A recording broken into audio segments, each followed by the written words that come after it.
जी, पहला प्रश्न अंकुर गुप्ता जी का है। वह पूछते हैं, लाख प्रयास करने पर भी दोष दृष्टि नहीं जाती, इसके निवारण हेतु प्लीज़ गाइड करें।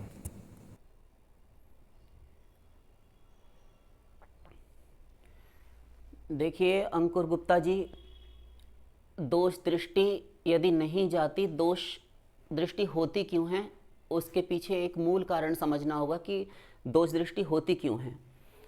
एक ही कारण है, जब दोष हम में होता है तब दूसरों में दोष दिखाई देता है। हम में यदि दोष नहीं तो दूसरों में दोष दिखाई नहीं देगा। सबसे पहले ये निर्विवाद सिद्धांत है और ये अकाट्य नियम है। हम में दोष होगा वही हम दूसरों में देखेंगे। हम चोर हैं, दूसरों को चोर समझेंगे। हम मक्कारी करते हैं, दूसरों को मक्कार समझेंगे। इस प्रकार जो भी विकार हम में हैं वो हम दूसरों में देखेंगे। और दूसरा एक है, दूसरों के गुणों में भी दोष दृष्टि हो जाना, कि वो दूसरा कोई अच्छा भी करता है तो भी दोष हो जाना कि ये भी ऐसा होगा, ये भी ऐसी होगी। और ये 99% हमारे समाज में होता है और सारे देश में होता है, सारे संसार में होता है। देशों का फर्क हो सकता है ये कि कोई कहीं का रहने वाला है, कोई कहीं का, किंतु दोष दृष्टि सब करते हैं। साधक भी करते हैं, जो निगुरे हैं वे भी करते हैं, और जो गुरु बनाए बैठे हैं, गुरु बार बार आज्ञा देते हैं कि देखो तुम शास्त्र के अनुसार चलो, जो आज्ञाएं दी जा रही हैं साधना करो, ये दोष दृष्टि छोड़ो। छिद्रान्वेषणी दृष्टि जिसकी है, जो सदा छिद्र देखता रहता है, सदा दोष देखता रहता है, वह हमेशा यही करेगा, उसकी ये दृष्टि नहीं जाती। तो आपको समझना होगा कि जो दोष आपके अंदर है वही दूसरे में आप देखते हैं। और यदि देखना है तो अपने ही दोष कम है क्या, ये देखना चाहिए साधक को। हमारे अंदर हजारों लाखों करोड़ों दोष हैं, अनंत अनंत जन्मों के हम पापात्मा रह चुके हैं, क्योंकि जीवात्मा हैं तब हम नित्य हैं, और जब हम संसार में हैं तो मायाबद्ध हैं। मायाबद्ध हैं तो हमने अनंत जन्म भी धारण किए, अनंत जन्म धारण किए तो हम मनुष्य बनकर हमने पाप भी किए, पुण्य भी किए, मिश्रित कर्म भी किए, सात्विक राजस तामस सभी प्रकार के कर्म किए, तब फिर हमसे दोष हुए। क्योंकि चाहे तीनों, ध्यान दीजिए, सात्विक राजस तामस ये तीनों त्रिगुण ये जो हैं ये माया के अंतर्गत हैं। ये सारे माया के ही संतानें हैं, माया के ही पुत्र हैं, इसलिए हमसे दोष होते हैं। जब तक माया नहीं जाएगी ये त्रिगुण नहीं जाएंगे, और त्रिगुणात्मक जो भी कर्म हमसे होगा वो सब सदोष ही होगा, दोष युक्त ही होगा। कोई भी निर्दोष नहीं है, इस प्रकार सभी दोषी हैं। तो अपने दोष देखिए, इससे अंतःकरण शुद्ध होता है। जाने ते छीजहि कछु पापी, हैं सबके लखी बिरला न पाए। किंतु आपको प्रणाम है कि आपने अपनी इस तुच्छ, इस क्षणिक दुर्बलता को, इस मानसिक दुर्बलता को पहचाना, इसके दर्शन किए, अपने दोष के दर्शन किए। ये बहुत बड़े हृदय वाले लोगों की बात है। और जिसको समझ में आ गया कि मैं दोषी हूँ, मैं रोगी हूँ, तो वह उपचार कराएगा, अपने उस दोष के निवारणार्थ कोई ना कोई प्रयत्न करेगा। आपने देखा कि मैं दोषी हूँ तो फिर आपने बताया भी, और सबके सामने आकर बताया, ये बहुत अच्छी बात है। इसके लिए हम आपको हृदय से नमस्कार करते हैं, क्योंकि ऐसे जीव ना बहुत शुद्ध हृदय के होते हैं। वे अपनी गलतियाँ बता देते हैं, अपराध स्वीकार कर लेते हैं, वे बहुत जल्दी शुद्ध हो जाते हैं। मूर्ख को समझाना सरल है, किंतु अहंकारी को समझाना असंभव। तो किंतु जिन्होंने स्वीकार कर लिया उनके भीतर अहंकार बहुत ना के बराबर होता है, या फिर होता ही नहीं है। वे जल्दी जो कुछ कह दिया गया, ठीक, तुम में ये दोष है, ठीक, आपके अंदर ये दोष है, बिल्कुल सही बात है, वे स्वीकार कर लेंगे। और अहंकारी होगा, उसको आग लग जाएगी, उसके हृदय में एक ग्लानि होगी, हमसे कह कैसे दिया, उसको जलन होगी, क्योंकि देहाभिमान है ना, तो उसको बुरा लगता है। तो अपने दोष दर्शन करें, और अपने इष्ट देव आराध्य जो भी हैं, श्री राम हैं, राधा कृष्ण हैं, राधा रानी हैं, ठाकुर जी हैं, जिनका भी आप भजन पूजन स्मरण साधना उपासना करते हैं, नाम जप करते हैं, उनसे प्रार्थना कीजिए। और भगवान के आगे बैठकर दो आंसू डालिए और कहिए कि नाथ, मैं सदा दोष दृष्टि करता रहता हूँ तो मैं स्वयं बुरा, किंतु सबको बुरा बुरा देखता हूँ और सबके प्रति दुर्भावना करता हूँ। मेरे अंतःकरण को परिमार्जित करो नाथ, मेरे अंतःकरण को शुद्ध करो। और भगवान का अधिक से अधिक नाम जप कीजिए। लोगों के दोष देखिए ही मत, उनमें बैठिए ही मत, गोष्ठी कीजिए ही मत कि चार जगह जहाँ पंचायत हो रही है, दो चार लोग बैठे गप सड़क के हाँक रहे हैं, गॉसिप्स कर रहे हैं, वहाँ आप जाइए ही मत। तो धीरे धीरे ये मिट जाएगा शेष। फिर दूसरा प्रश्न लेते हैं। जी, अगला प्रश्न रेणु सेठी जी का है। वह पूछते हैं, जैसे आपने बताया कि इष्ट का चित्रपट देखते हुए नाम जप करना चाहिए, अगर हम जप करते समय नाम का ध्यान करते हैं तो ये क्या उचित है? कृपया मार्गदर्शन कीजिए। बिल्कुल उचित है।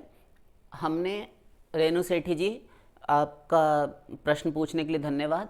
और देखिए, हमने चित्रपट का ध्यान करने के लिए कहा था, ये तो हम अपनी साधना बताते ही हैं भक्तों को, किंतु ये हमने दुराग्रह करके नहीं कहा था कि नाम जप जो करते हैं या फिर साधना उपासना जो भी आप करते हैं, तो केवल आपको श्री विग्रह, श्री मूर्ति, चित्रपट, तस्वीर इत्यादि छाया चित्र का ही ध्यान करके करना होगा, ऐसा नहीं है। हमने कई भक्त आपके ही समान और भी कई भक्त ऐसे हमसे मिलते रहते हैं, आते हैं, और उन्होंने चैनल्स के माध्यम से भी कई कई भक्तों ने पूछा है, यही प्रश्न उनका भी था, बिल्कुल यही प्रश्न कि क्या हम नाम का ध्यान करते हुए कर सकते हैं। तो ये देखिए, ये जो विधि है ना, ये परम पूज्य ब्रह्मलीन श्री स्वामी राम सुखदास जी महाराज ब्रह्मलीन हो चुके हैं, तो ऋषिकेश हरिद्वार में उनका आश्रम हुआ करता था। और एक पूज्य श्री जयदयाल गोयनका जी, ये भी इनके द्वारा, ये सब भगवत प्राप्त संत हो चुके हैं। श्री राम भगवान के दर्शन साक्षात उनको कई बार हुए। और आजकल श्री प्रेमानंद जी महाराज वृंदावन में, उनके द्वारा भी यही पद्धति बताई जाती है। हमने भक्तों से सुना है कि वे ऐसा कहते हैं, तो ये बिल्कुल कोई भेद नहीं है, उसको पुष्ट कर देते हैं। देखिए, इसलिए कहा जाता है कि नाम और नामी, ध्यान दीजिए, नाम और नामी में, और सारी ही चीज़ें ले लेते हैं। देखिए, भगवान का नाम, रूप, भगवान का रूप, लीला, गुण, धाम, और भगवान के संत, भक्त, परिकर, जो भी महापुरुष जितने भी हैं, संप्रदाय से कोई मतलब नहीं, और उनके कौन से भाव हैं, वात्सल्य है कि सख्य है कि दास्य है कि माधुर्य है कि शांत है, उससे कोई मतलब नहीं। भगवान के जन, तो ये 6 हुए, नाम, रूप, लीला, गुण, धाम, संत, भक्त, परिकर। तो ये जितने भी हुए सारे संत, सिद्धांत में सब एक होते हैं, किसी में भी भेद मत करिए, कोई भी भेद नहीं रखना चाहिए आपको। तो ये इनमें से किसी एक में भी मन रहे तो आपका ध्यान भगवान में ही है। ये इतना भगवान का एरिया है, ये भगवान का ही क्षेत्र है, और ये भगवान का पूरा परिवार है। बिल्कुल आपकी शंका और टेंशन खत्म। तो आप चाहे नाम का स्मरण कीजिए, तो ये उन महापुरुषों के द्वारा और श्री पूज्य श्री प्रेमानंद जी महाराज के द्वारा भी बताई जाती है। और हमने जो बताया आपको, वह भी कोई ऐसा नहीं है, क्योंकि हम भी प्रमाणिक ही बोल रहे हैं। और आप हमारे द्वारा बताया गया जो चित्रपट, श्री मूर्ति, विग्रह भगवान का जो भी है, या मानसिक रूप से बनाया गया भगवान का ध्यान है, उसके लिए भी कहीं किन्हीं भी प्रतिष्ठित वृंदावन के हों अथवा अयोध्या जी के हों, किन्हीं भी, जहाँ पर भी आपको प्रतिष्ठित भगवत प्राप्त संत मिलें, उन महापुरुषों को जाकर यह आप पूछ सकते हैं। निश्चित ही वो हमारे पक्ष में होंगे और वह हमारा अनुमोदन करेंगे, एक भी हमारी खिलाफत नहीं करेंगे, ऐसा हमको हृदय से विश्वास है, और 1000% विश्वास है, क्योंकि हम भी यहाँ ऐसे नहीं बैठे हैं।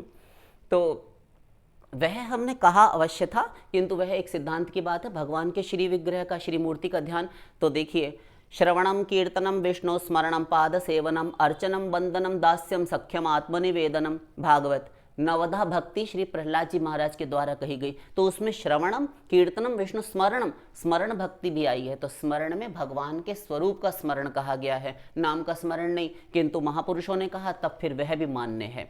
तो आप नाम का चिंतन करती हैं, तो जैसा अभी हम पूर्व में कह आए हैं कि नाम, रूप, लीला, गुण, धाम और उनके भक्त सब एक हैं। इसलिए नाम में भी यदि आपकी निष्ठा होती है, नाम का ध्यान करते हुए आप नाम को अपनी भावना से, कल्पना पूर्वक अपनी भावना से उसको यदि बनाती हुई ध्यान करती हैं अथवा करते हैं, जो भी भक्त करते हैं, आपको भगवान का चिंतन करने का, भगवान के स्वरूप के ध्यान से जो लाभ होता है, वही लाभ नाम ध्यान करने से भी होता है। तो आप कर सकते हैं।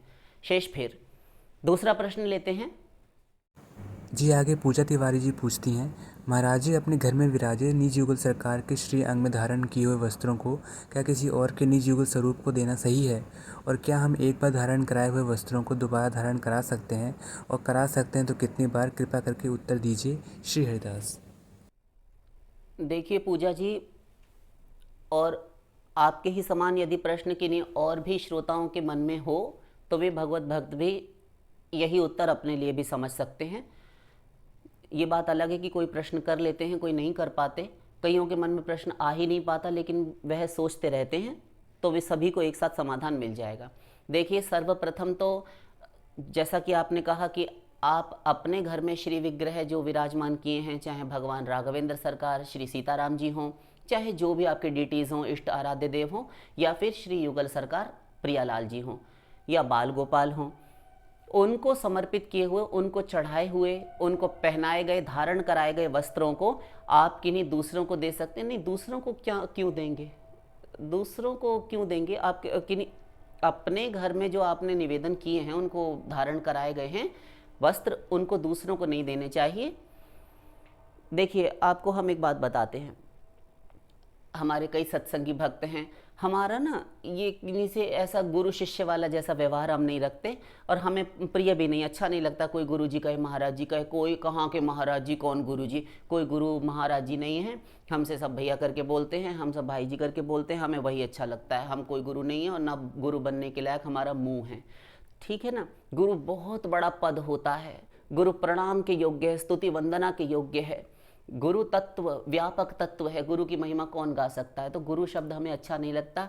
आप सब श्रोताओं और जितने भी भगवत भक्त हैं, उन सब से भी हमारा हाथ जोड़कर करबद्ध होकर सविनय निवेदन है, प्रार्थना है कि आप हमें, गुरु जी, महाराज जी, भक्त लोग, ये शिष्य विद्यार्थी लोग बताते हैं कि महाराज जी और गुरु जी करके आया है, हमें प्रिय नहीं लगता, हमें बहुत दुख होता है। आप गुरु जी और महाराज जी और प्रभु जी, ये 3 शब्दों से संबोधित मत किया कीजिए, हमें अपने समान ही समझिए। और आपसे तो आप बहुत उच्च कोटि के हैं, आप सब भगवत भक्त हैं, हमें ये अच्छा नहीं लगता, ऐसा मत किया कीजिए। आपके हृदय में सबके लिए स्थान है, सारे संसार के लोगों के लिए स्थान है।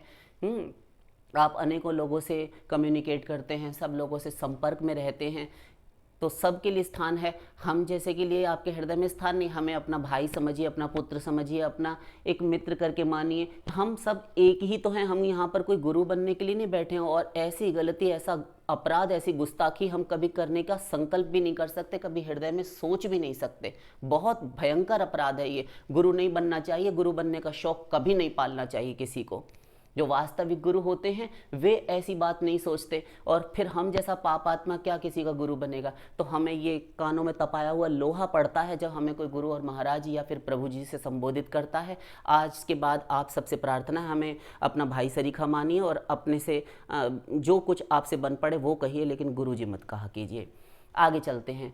देखिए, पूजा जी थी, तो पूजा जी अपने इष्ट आराध्य देव को जो समर्पित किए हुए वस्त्र और जो कुछ है वे मत दीजिए। आपको एक बात बताते हैं, यही बताते हुए हम रुक गए थे। हमारे जो सत्संगी, इनसे हमारा बहुत प्रेम व्यवहार है। कई भक्तों को हमने अपनी ओर से, पहले हम जहाँ किराए पे रहते थे तो उन्होंने हमें अपनी तरफ से घर दिया था रहने के लिए कि आप आइए हमारे घर में रहिए। तो उन्होंने पूरा ऊपर का फ्लैट हमें दे दिया था रहने के लिए कि आप भजन पूजन वाले हैं, आपके लिए पूरा खाली है। तो हमने जब दीपावली पड़ी तो हमने उनके छोटे से बाल गोपाल जी थे, उनके लिए बहुत सारा जन्माष्टमी का हमने सामान खरीद कर रखा था, श्रृंगार सामग्री, तो हमने भेजा था। तो नवीन भेजिए, मुकुट और पगड़ी भेजी थी, और बहुत सारे पुष्प तो हमारे यहाँ सदा ही रहते हैं, फ्रिज में हम रख लेते हैं क्योंकि आए दिन पूजा सेवा के लिए चाहिए रहते हैं। तो हमने वो भी भरकर भेजे थे क्योंकि उनके घर में फूल नहीं लाते, वो लोग अपने कमाने खाने बनाने में लगे रहते हैं। हमने सोचा कि खुशियों का त्यौहार है, पर्व है, तो हमने दीपावली की ठीक सुबह ही अपने घर में सेवा नहीं की, सबसे पहले उनके यहाँ भेजे। बहुत प्रसन्न हो गए। यदि दे सकते हैं, कहने का अर्थ हमारा ये है कि यदि दे सकते हैं तो बिल्कुल नई कोरी सामग्री दीजिए अथवा मत दीजिए। और ये बहुत शुभ होता है। दूसरे, अपने घर में तो सभी करते हैं, किंतु दूसरे को जब हम करते हैं ना तो बहुत आनंद मिलता है, वह भी सेवा का फल मिलता है। निष्काम भाव से दीजिए। और घर में जो हमने भगवान को अपने पहना रखे हैं वस्त्र, वे हम क्या फिर से पहना सकते हैं? बिल्कुल पहना सकते हैं। हमारे तो यही होता है, हम तो वर्षों से हमारी ड्रेसेस हालांकि गंदी नहीं होती, वे गंदी नहीं होती। भगवान के कपड़े क्या गंदे होंगे, ठकुरानी के क्या कपड़े गंदे होंगे? मलिन नहीं होते वे वस्त्र, उन्हें आप दोबारा से पहना सकते हैं।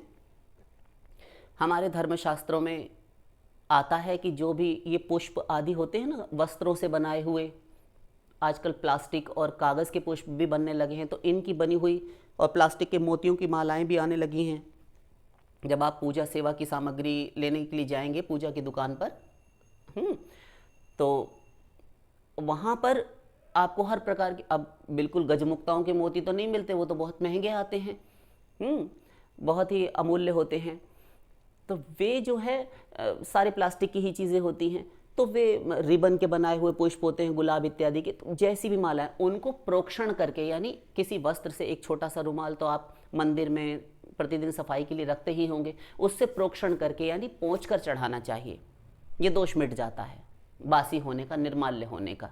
तो आप पोंछ कर चढ़ाइए और उन वस्त्रों को भी थोड़ा सा किसी रुमाल से पोंछ दीजिए और तब धारण कराइए। इनमें दोष नहीं आता वस्त्रों में, और ये प्लास्टिक के और वस्त्रों से बने हुए या फिर रिबन आदि से जो बने हुए, जो सिल्क के रिबन आते हैं, इनके बने हुए पुष्पों में। और कितनी बार धारण करा सकते हैं, यदि करा सकते हैं तो कितनी बार, ये भी आपने पूछा। तो तब तक धारण कराइए जबकि उनकी कांति, उनकी जो आभ है ना, उनकी आभ छवि, ये सब नष्ट ना होने लगे। आप देखें कि नहीं, कहाँ ठाकुर ठकुरानी अनंत कोटि विश्व ब्रह्मांड, अनंत कोटि विश्व ब्रह्मांड नायिका, हमारी ठकुरानी ऐसे वस्त्र पहनेंगे। अरे साधारण भी कोई होते हैं, लखपति करोड़पति घर के भी होते हैं, वो भी 2 4 5 बार टी शर्ट पहनी, कोई वस्त्र पहना, उसको हम नहीं पहन रहे ऐसे करके फेंक देते हैं, अथवा अपने घर की बाई कुछ गरीब लोगों को दे देते हैं। फिर जिन भगवान को आप धारण करा रहे हैं, जब तक उनकी कांति, उनका तेज, उनके जो नगनगीने उन पे लगे हैं, स्टोन्स लगे हुए हैं, जरी ना निकलने लगे, और मतलब देखने में आपको अच्छा ना लगे कि अब ये अच्छी नहीं लग रही, तब तक आप धारण कराइए।